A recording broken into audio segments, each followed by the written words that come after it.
자, 수요일이죠. 수요일 아침 반찬은 서울 시민들의 생각을 들어보는 시간입니다.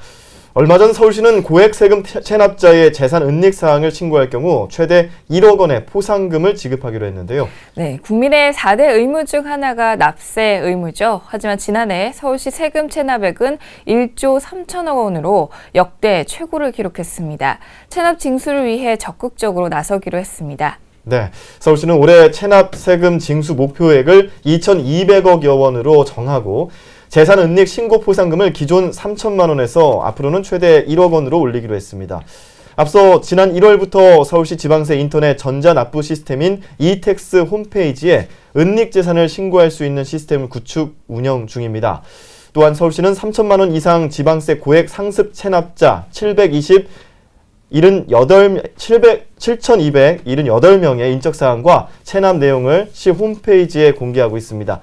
최근 5년간 고액 상습 체납자 명단 공개자는 2011년 4,645명에서 지난해 7,278명으로 증가했고, 지난해 지방세 체납액만 1조 3천억 원을 넘어선 가운데 지난해 새롭게 명단에 이름을 올린 이도 666명이나 됩니다.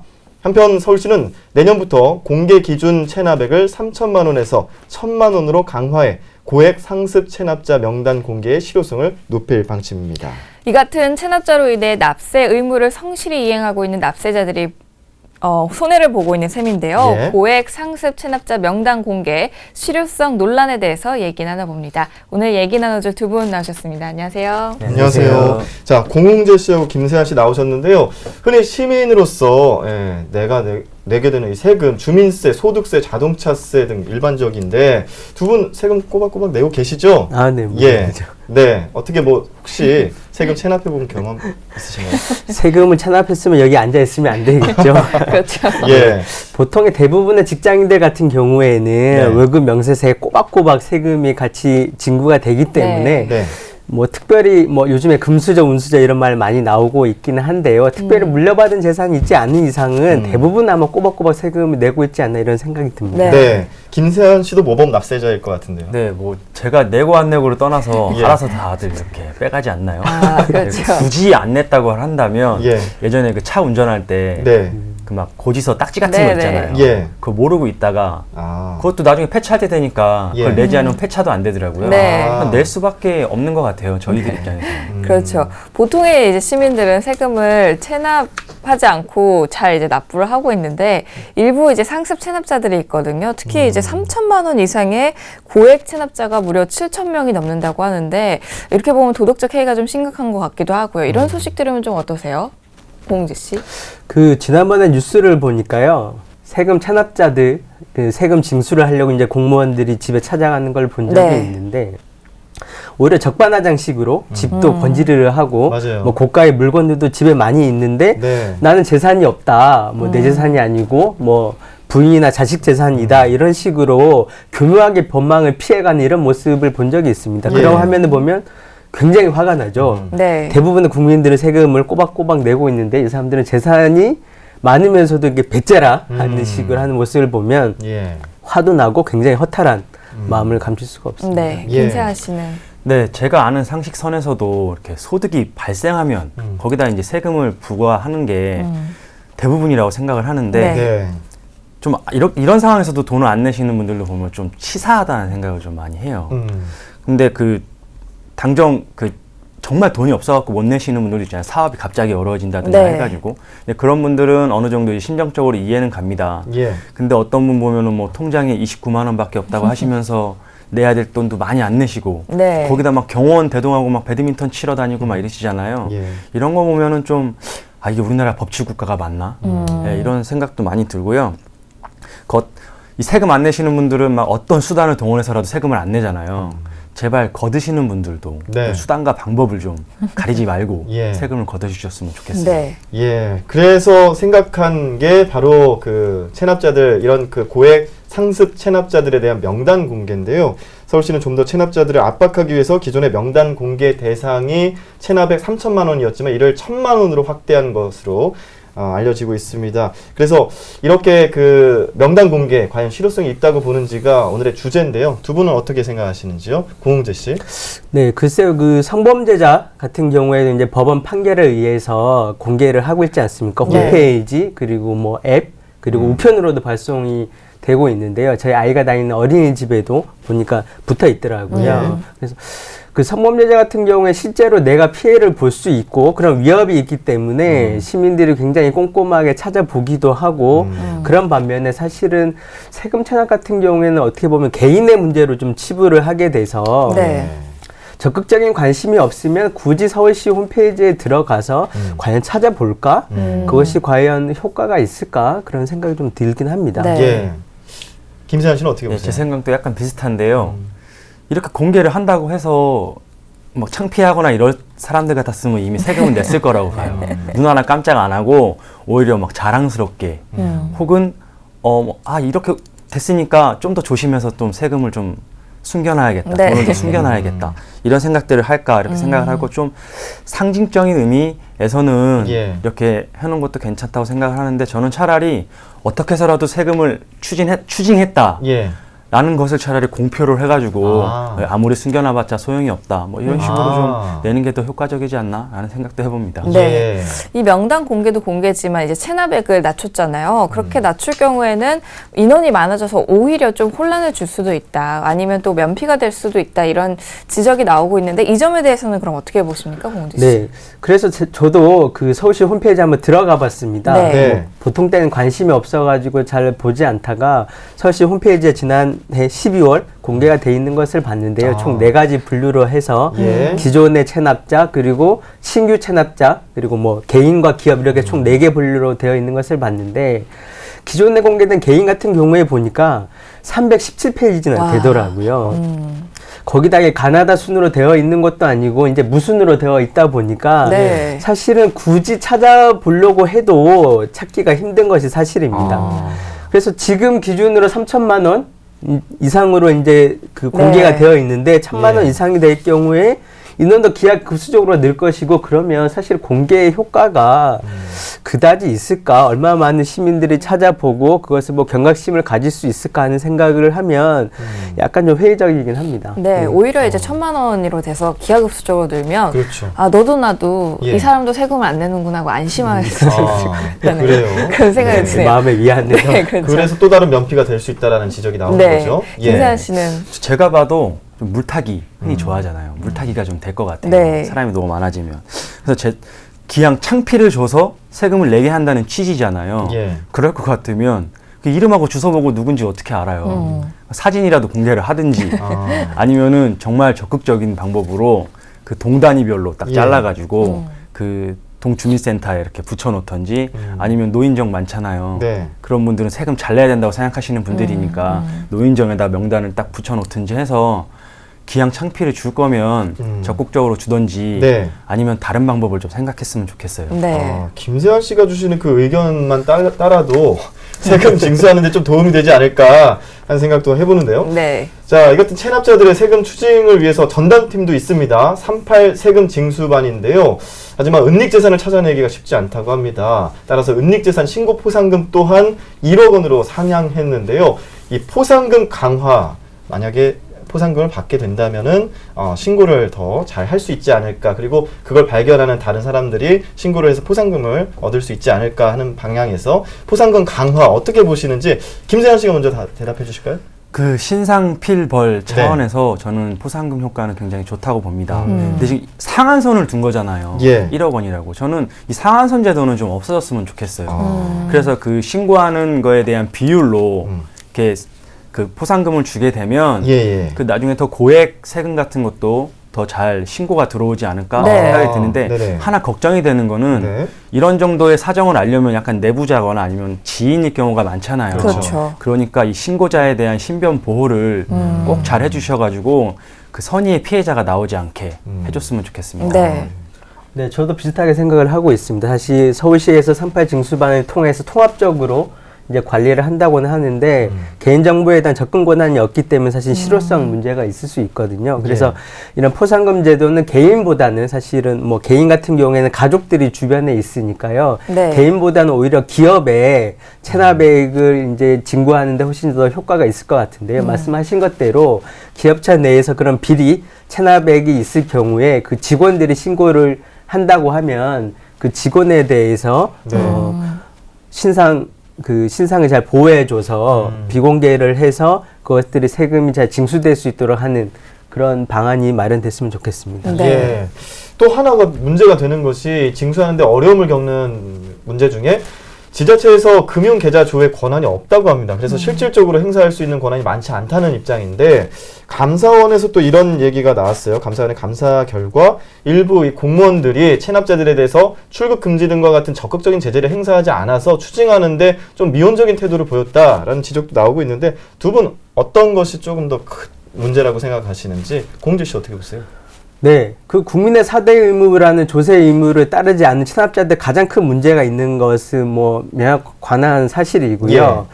그래서 서울시 입장을 좀 보려고 찾아봤더니 서울시 같은 경우에 2014년도 이제 종합계획을 발표를 해서 보통 이제 구 단위별로 그런 세금 관련된 업무를 하고 있는데 그것들을 이제 통합해서 관리를 하고 세금을 부과하는 것부터 체납까지 이제 통합해서 강력하게 관리를 하고 있는데 네. 말씀하신 것대로 이제 개인 정보에 대한 접근 권한이 없다 보니까 현실적인 한계가 있다고 생각을 합니다. 그래서 심증은 있으나 물증이 없어서 찾기는 했으나 실제로 부과를 못하는 그런 경우들이 있어서 네. 이런 부분에 대해서 좀 해결을 하지 않으면 사실 실질적인 효과를 찾기가 쉽지 않을 거라는 생각입니다. 김세현 씨는 권한을 좀 높여야 된다고 보시나요?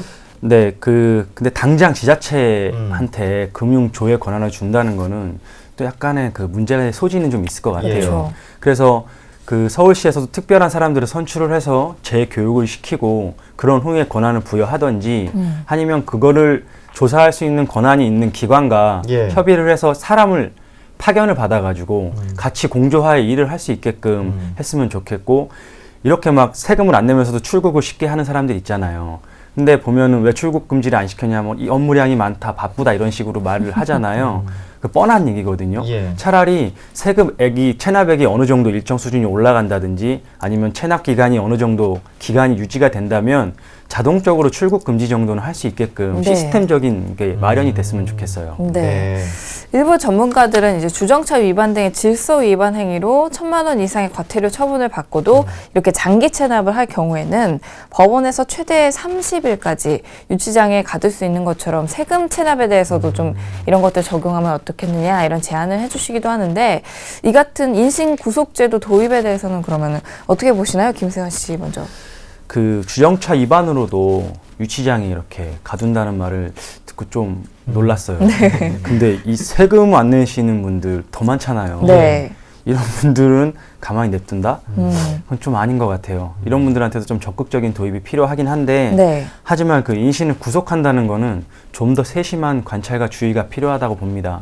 아까도 약간 비슷한 말씀을 드렸지만 정말 당장 하루하루가 힘든 사람들 있잖아요. 이 사람들 잘못해서 인신을 구속시키면 개인의 파산이 문제가 아니라 가정까지 극단의 상황으로 갈 수 있는 경우를 볼 수 있을 것 같아요. 그래서 좀 더 조심하고 좀 그 전에 이런 거는 실행하기 전에 좀 더 철저한 조사와 준비가 필요하지 않나 하는 생각입니다. 네. 고은재 씨. 네.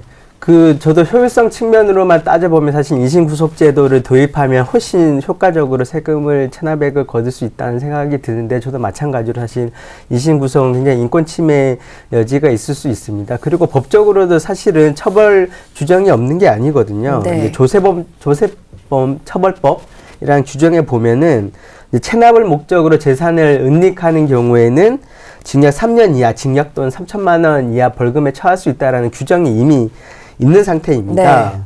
그런데 이제 국세징수법이라는 법에 보면 이제 저소득자나 이런 분들이 사업을 하다가 파산을 하거나 그런 부도나 시직 그런 위험이 있을 경우에는 몇 년간의 유예 기간을 두고 이제 그것들 탕감해주는 그런 이제 법 조항이 있거든요.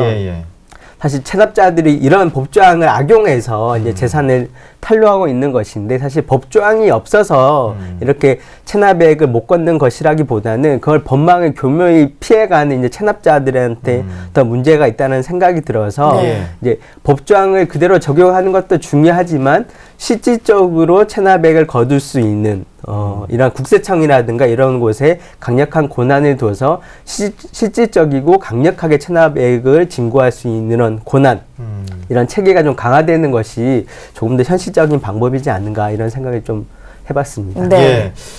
공홍재 씨가 이제 교묘하게 법망을 피해서 뭐 세금을 탈루하는 그런 악용하는 사례도 있다고 하는데 흔히 이 조세 정의가 제대로 이루어져야 한다는 말들 많이 합니다. 현실에서 이 말이 제대로 실현되고 있다고 보시는지, 뭐 되고 있지 않다면 그 원인은 뭐라고 보시는지, 김세현 씨 뭐라고 보세요? 그 세금을 고액으로 체납하시는 분들 보면 예, 대부분 돈이 많았던 적이 있는 사람들이잖아요. 예. 그리고 그런 방법들을 좀 아시는 분들인데 그러고자 한다면 약간 그 흔히 대부분 고위층과 연결이 좀 돼 있거나 아니면 자신 본인이 좀 권력을 행사할 수 있는 위치에 가 있다고 생각을 합니다. 근데 그런 분들이 방금 말씀하신 대로 법망을 피해 나가기도 하고 여러 가지 그 탈루 행위들을 하게 하는데 저는 그런 사람들을 그 일을 직접적으로 저지르는 본인뿐만 아니라 그런 것들에 연관이 되어 있는 공무원들, 그것도 세무사들, 그것도 그것을 조언해주는 변호사들까지 나중에 걸리게 된다면 다시는 그런 일에 발을 못 붙이도록 네. 한 번에 조치를 해야 된다고 보고요. 네. 그리고 저희가 그 2013년도 12월에 국제투명성기구라는 곳에서 그 부패 인식 지수라는 거를 발표를 했거든요. 네. 이게 간단히 설명을 드리면 공무원과 정치인들 사이에 어느 정도의 그 부패가 존재하는가를 이렇게 조사한 건데 네. 예. 이거는 국가 청렴도와 관련해 가지고 기업 경영, 그 신용평가 그리고 해외에서 투자를 받는 데서도 좀 중요한 지표가 되고 있는 자료인데요. 예. 이 수치가 우리가 흔히 생각하기에 우리보다 후진국이라고 생각하는 태국, 말레이시아보다도 더 낮은 순위를 기록하고 있고 네. OECD 37개국 중에서 네. 우리나라가 27위를 차지했어요. 어. 이런 수치만 보더라도 얼마나 부정이 만연해 있냐라는 예. 사실을 좀 단적으로 보여주는 게 아닌가라는 생각이 들어요. 네. 네, 말씀 들으니까 우리나라가 굉장히 낙후되어 있는 느낌인데요. 사실 정의라는 말이 사실 굉장히 좋은 말인데 실제로 현실에서 구현하기가 쉽지 않습니다. 아까 앞서도 나왔지만 서울시 지난해 체납액이 1조 3천억 원, 네. 굉장히 큰 규모라는 생각이 들고요. 사실은 담배세만 해도 그렇습니다. 저는 뭐 흡연하진 않지만 이제 담배값을 2,000원 인상하면서 이제 흡연율을 줄이겠다 이런 뭐 거대한 목표가 있었지만 사실 어떤 측면에서는 세금이 부족해서 그런 거 아니냐 이런 인식도 많이 있었거든요. 네. 그래서 실제로 6천억 원이 넘는 세금이 또 징수가 됐습니다. 네. 그래서 직접세는 줄이고 간접세는 계속 높이는 방식으로 하다 보면 결국은 가난한 자들에게만 더 세금이 많이 거치게 되고 돈 많은 사람들에게는 상대적으로 세금을 적게 걷어지는 그런 경우가 되거든요. 사실 네네. 이런 부분은 조세 정의에 좀 어긋난다는 생각이 들고요. 법인세만 봐도 그렇습니다. 제가 통계를 봤는데요. 작년에 이제 상위 순이익 1% 기업, 그러니까 굉장히 알짜 기업, 대기업 네. 같은 네네. 경우를 말하는 거죠. 이런 기업이 이제 법인세를 7조 1천억 원이는 이제 감면을 받았는데 이 비율이 전체 법인세 감면액의 81%를 차지한다고 네. 합니다. 그렇게 보면 수익을 많이 가져가는 기업이 상위 1% 기업이 수익도 싹쓸이하고 법인세 감면도 싹쓸이하는 네. 그런 이제 조사 결과가 나와 있는 것인데요. 이런 것만 봤을 때는 사실은 한국의 조세 정의라는 것이 아직은 굉장히 이제 부족한 부분이 아닌가 이런 생각을 좀 하고 있습니다. 네. 아, 예. 그렇다면 이제 이 조세 정의 실현을 위해서 개선을 해나갈 방안들도 있을 것 같아요. 어떤 것들이 있을까요? 공재 씨 이어서 얘기해 주시면. 네.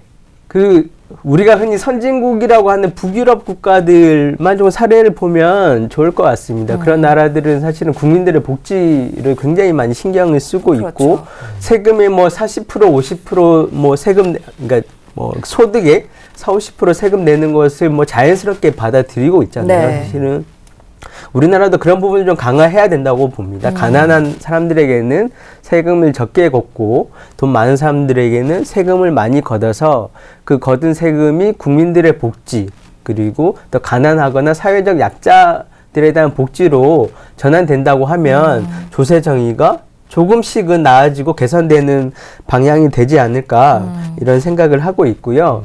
정부도 마찬가지고 국민들도 마찬가지라는 생각이 듭니다. 세금이 사실은 내기 싫은데 억지로 내야 된다라는 그런 인식이 있잖아요. 네. 정부도 마찬가지입니다. 세금이 안 거치면은 네. 뭐 부가세를 좀 더 거두면 되지, 뭐 담배값을 좀 더 올리면 되지, 이렇게 안일하게 생각할 것이 아니라 세금이 정말 국민의 복지와 직결되는 것이라는 생각을 좀 하면 조세 정의에 조금 더 가까워지지 않을까, 그런 방향으로 조금씩 개선되어지는 방향으로 나아가지 않을까, 이런 생각을 좀 해봤습니다. 네. 네. 김세환 씨. 세금을 내는 것이 우리나라에 사는 국민들의 의무라고 본다면 그렇죠.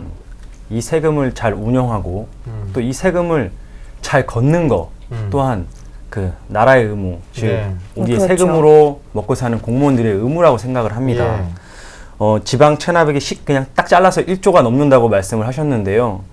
그 1년에 이 금액 10%만 걷어도 1,000억이에요. 예. 근데 이 1,000억에 1% 이자만 생각을 해도 10억이거든요. 그렇죠. 그럼 간단하게 생각해서 연봉 5천만 원짜리 나름 고급 인력이잖아요. 20명을 채용을 할 수가 있습니다. 네. 이 20명의 그 인원들이 아까 7,000명이 넘는 사람들이 체납을 한다 그랬는데 그 인원의 10%만 딱 잘라서 700명을 1년에 추진을 한다고 하면 네. 계산을 딱 간단하게 해보면 일주일에 한 명만 쫓아다녀도 돼요. 그러니까 정말 실제적으로 쫓아다니는 거예요. 예. 집도 찾아가 보고 그래야 이 사람이 정말 돈을 숨겨놨는지 아니면 정말 가난한 사람들이 구분할 수 있잖아요. 네. 네. 앉아가지고 계좌 조회만 한다고 될 일은 아니라고 보거든요. 그러니까 실질적으로 이렇게 따라다니고 또 이렇게 따라다니시는 분들한테 세금을 많이 추진해온 대로 해서 어느 정도 인센티브를 준다 그러면 우리나라 인센티브 좋아하잖아요. 눈에 불을 켜고 쫓아다닐 겁니다. 이렇게 해서라도 해서 추진을 할 수 있는 그런 의지를 보여달라는 거죠. 왜냐하면 제가 전에도 몇 번 말씀드렸지만 그 세금을 어떻게 쓰는 것도 의지의 문제지만 저는 요번에 생각을 해보니까 세금을 어떻게 걷느냐가 더 큰 의지의 문제겠다. 네. 이거는 진짜 못하는 게 아니라 안 하는 게 맞다라고 생각이 들더라고요. 네. 그래서 이런 측면에서 좀 적극적으로 했으면 좋겠고 단 하나 말씀드리는 것은 정말 좀 없는 사람들 숟가락 더 뺏어가거나 그 길거리 행상하시는 분들 자리 뺏어나가는 거 생각하지 말고 네. 이런 분들을 잘 선별해서 세금을 좀 추진을 했으면 좋겠습니다. 네. 네. 예, 뭐, 그 세금 얘기를 했는데 저 이런 생각도 들어요. 전화요금이나 가스요금 같은 거 안 내면 몇 달치 안 내면 바로 끊어버리잖아요. 세금 안 내면 그냥 나라에서 추방을 해야 되는 거 아닌가 이런 생각도 드는데 자, 오늘 그 서울시가 고액 체납 징수에 적극적으로 나선다라는 주제를 가지고서 공웅재 씨와 김세환 씨와 함께 이야기 나눠봤습니다. 납세 의무 꼭 지켜야겠죠. 대한민국 국민이라면 예, 무조건 지켜야 되는 의무입니다. 오늘 두 분과 함께 이야기 나눠봤습니다. 고맙습니다. 감사합니다. 감사합니다.